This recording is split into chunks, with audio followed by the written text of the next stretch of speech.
नवाबशाह जे इलाइक़े हाशिम टाउन में हियांउ ॾारींदड़ वाक़ियो।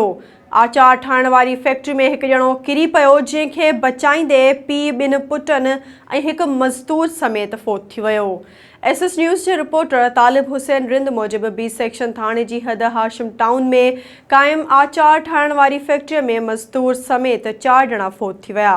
आचार ठाहिण वारे बॉयलर में कम दौरान मज़दूर 22 वरहनि जो क़ासिम खोसो किरी पियो, तंहिंखे बचाइण लाइ नौजवान दानिश वियो, जेको पिणु किरी पियो। उनखे बचाइण लाइ संदसि भाउ 32 वरहनि जो सलमान वियो, उहो पिणु किरी पियो। संदन वालिद नासिर मज़दूर ऐं 2 पुटनि खे आचार वारे होद मां कढण लाइ वियो, उहो बि किरी फ़ौत थी वियो।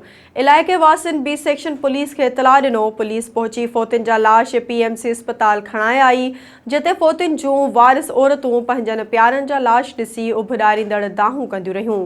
ॿिए तरफ़ इलाइक़े में इहे बि चौॿोल हली रहिया आहिनि त ज़हरीले गैस सबबि ही वाक़ियो पेश आयो आहे, जॾहिं त बी सेक्शन थाणे जे SHO सनाउल्ला पंवर ॿुधायो त जांच हली रही आहे त ही फैक्ट्री ग़ैर क़ानूनी हुई या रजिस्टर्ड हुई ऐं वाक़ियो कीअं पेश आयो आहे।